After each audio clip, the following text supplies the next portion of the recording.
Understanding the consumer, an introduction to consumer demographics and typologies, points 11 and 12. So we're now moving on to the people section of our shop report. For point 11, we're going to start investigating the consumer using LSN Global or WGSN Insights, which is a new website, hence the reason that it's not actually listed on your original brief.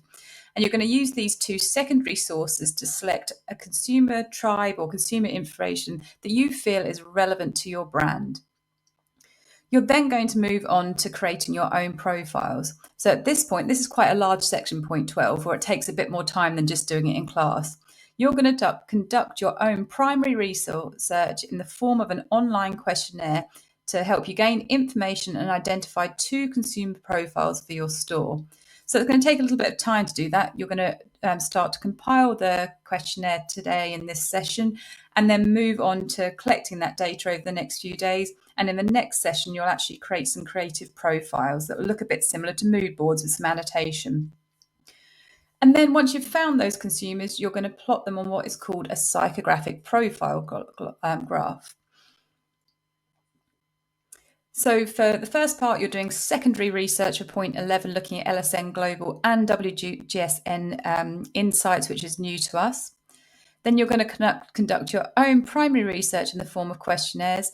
Then you're going to take that information and conclude it by plotting them on a psychographic profile graph, which we'll look at next week.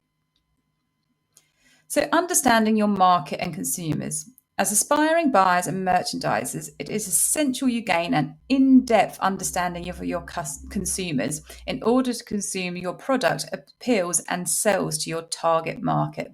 It's all about making money in fashion, so you've got to know who's buying your products in order to drive the right product to them to drive sales.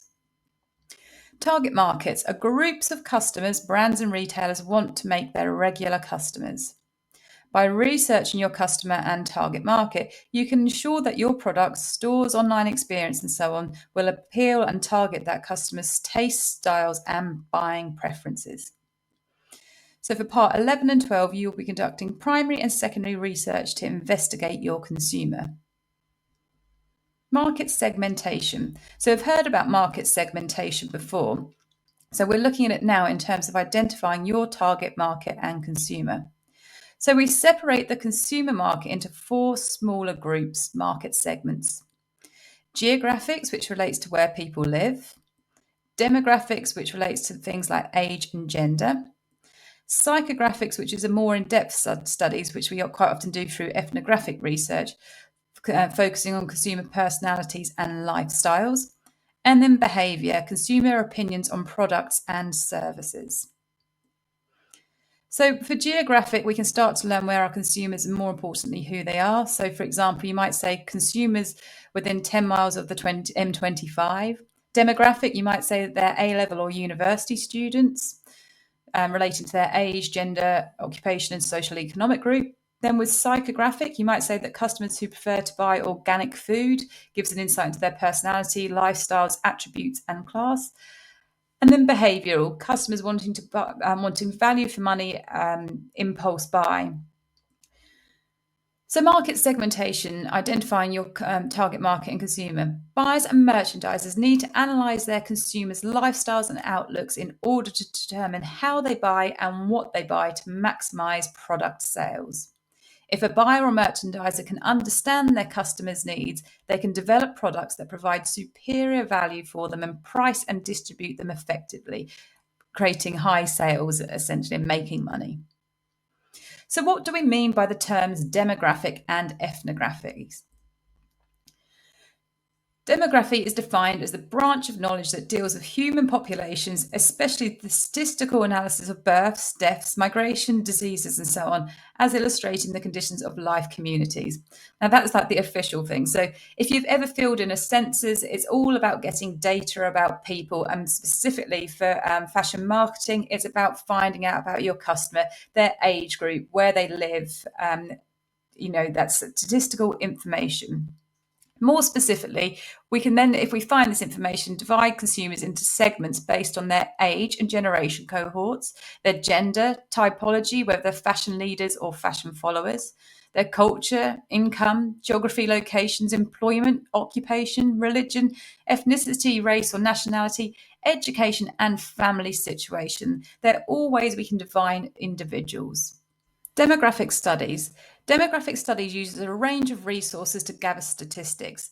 So from consumers, you can launch surveys and questionnaires, or you could use client databases, which is where other people have gathered information that you can analyze from sources such as LSN Global or WGSN Insights. So the surveys and questionnaires lead us primary research that we've conducted ourselves, and they're looking up databases from other clients of things like results in secondary research. And this basically all results in statistical information, which is quantitative research. Ethnography is the recording and analysis of a culture or society, in this case your target market, usually based on participant observation and resulting in a written account of people, a place, or institution.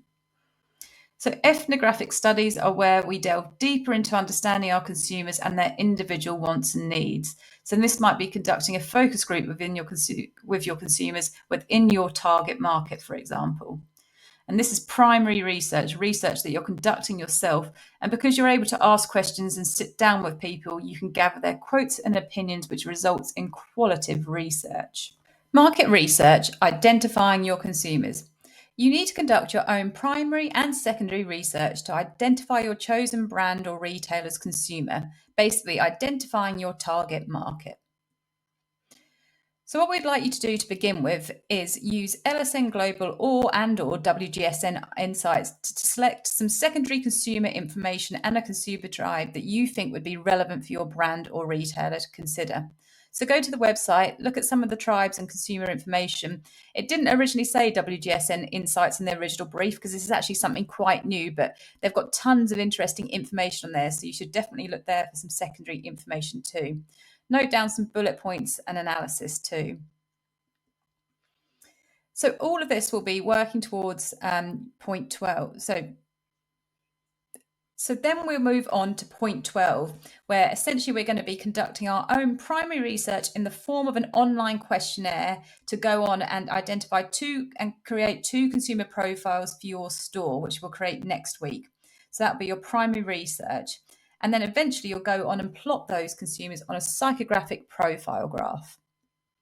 So market research categories. By obtaining information about potential customers, you can start to get a clear picture of their likes, dislikes, and buying behavior. Ultimately, you want to gain an understanding of your target market and consumer to make sure you, as a brand or retailer, are appealing to their wants and needs. So what kind of things do you think you might need to consider? Well, essentially making sure that the product that you're offering them appeals to them. Ask their opinions on the product. Do they like the styles? Ask them about the place. What's the in-store experience, online experience? Do they enjoy it? Do they think it's do they like what it's like in store? Do they find the online experience through the apps and website functionable? And are your products at the right price? Do they consider them too expensive, or are they wanting more luxury items? All things that you want to try and find out through your own market research. So remember, you're doing questionnaires, which is quantitative research, which you're going to get some statistics and data and number information from.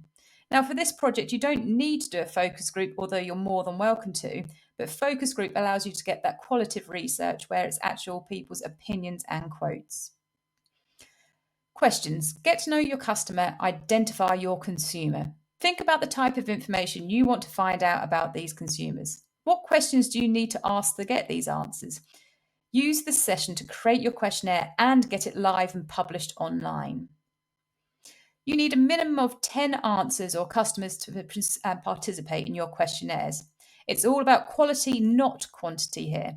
It's better to ask a few people who are the right consumer rather than lots of people that maybe aren't the right consumer, thus giving you the incorrect information. Aim to get your questionnaire live today and gather the results and close it by the end of the week. You need your results for the consumer profile workshop next lesson. If your target market is older than you or someone you perhaps are not familiar with or you don't know those type of people, seek help. Ask friends if they have friends, parents, neighbours, siblings that might be able to help you out and answer your questionnaires. Can you use social media, LinkedIn, to publish your questionnaires and get the right people to answer? Just be careful of using platforms like Facebook or Instagram of your own. If you're looking for an older consumer, perhaps launching it on your own Facebook or Instagram might not be right, purely because you're going to be targeting your friends who are perhaps not the consumer for your brand or retailer. You should aim to have 10 to 12 questions in your questionnaire. If you need more, you could go up to 15, but I definitely wouldn't go more than that. So what sort of things do you think you need to ask to find out about your consumer? You might need to ask age, or maybe that's not relevant if you know you're targeting the right people anyway. It might just be a waste of a question. Gender, maybe that's assumed if you're researching women where there's no point asking 30 males, so you'll just make sure you're asking women. Occupation, location, is that really relevant? Does it matter if somebody's a designer in comparison to an accountant, or they live in London or Manchester? Perhaps that doesn't really matter. But things like the amount they're willing to spend on clothing, perhaps their favourite brands, where they've shopped recently, if they shop online or in store or both, what their opinion on your store's product is, or their experience online or in store.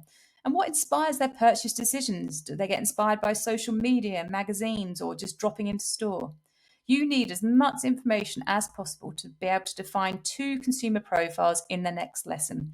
Keep to point, and remember, less is more. There's a useful PDF that I've included on Owler here, which goes through loads of tips on questionnaires and creating questionnaires. It's only a 2-minute read, but it's really important that you read them. It's quite often students really do format their questionnaires wrong, so it's really important to have a quick browse through this. Let's look at some previous work examples. This is Chloe's from a couple of years ago. Now, you don't need to show us what all your individual survey answers are like she's done here. This is a different project and this is new this year. But what you can take away here is the kind of questions she's answered here and how she's analysed them.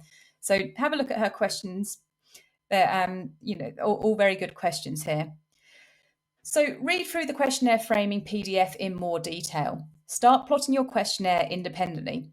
Remember, your questionnaire should be 10 to 12 questions long. You can use online resources such as SurveyMonkey, Google Forms, or Survey Planet, or another platform of your choice to do this. It really doesn't matter. Start to think where you might share your questions and get the right responses, most importantly from the right consumers. For example, are you going to send out your questionnaires via Facebook or email, or get friends to share with people they know? Get your questionnaires live at the end of this lesson. Close them this weekend so you can analyse the results and create your consumer profiles in next week's consumer workshop. We will then be working on point 12 next week, creating visual consumer profiles. So remember, for point 12, you were asking you to conduct the primary research in the form of a questionnaire, which is what you're doing now. Then we're going to analyse that information and hopefully identify 2 consumer profiles for your chosen store. And the consumer profiles will look like this. So for point 12, you'll just be doing a kind of mood board, giving a visual overview of the consumer, then with some written information on the left, which we're going to look at doing in the next lesson. So this is what you're aiming towards, getting information to create 2 visual consumer profiles. This is another student example, and again, another example here. So once you've done that too, next week we'll also look at plotting your consumers on what's called a psychographic profile class. Now we'll look at this again next week, so don't worry, it's just to put this part of the brief into context.